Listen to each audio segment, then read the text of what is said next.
Hello everyone, this is Lasya Cherpuri and this session is all about Canny edge detector, which is most important and complex edge detector used in image processing.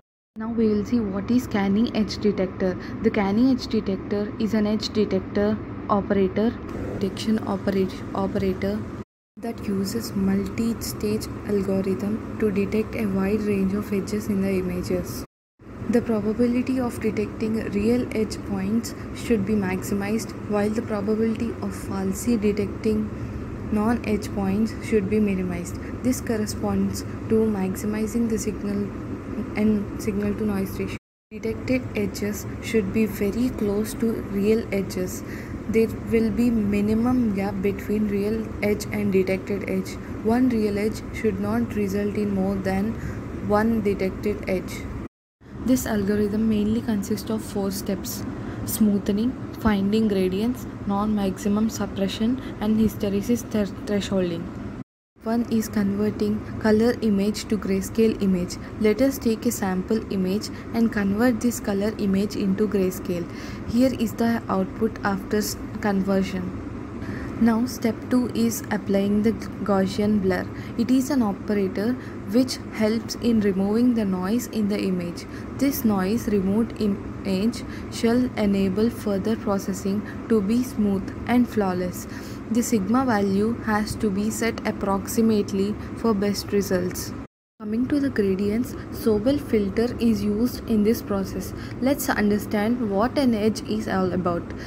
Sudden intensity change is the edge, and in fact the intensity change of a pixel is the edge.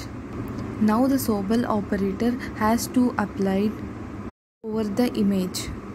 We prefer the Sobel operator and this is generally used approach, but it is not mandatory to use only the Sobel filter. We can use any gradient operator and result should be the gradient magnitude of the image. The resulting gradient approximation is calculated and compared against the threshold and with which one can understand the taken point is an edge or not. Then the edge direction is calculated using theta is tan inverse gy by gx. Step 4 is non-maximum suppression. This Sobel operator generally obtains the thick edges, but the final one is expected to have thin edges.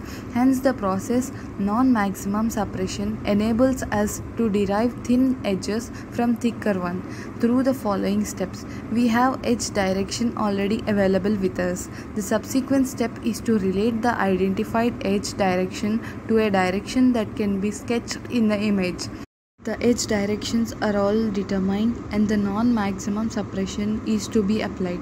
As the name suggests, it is the process where suppression of the pixels to 0, which cannot be considered as an edge, is carried out. This shall enable the system to generate a thin line in the output image.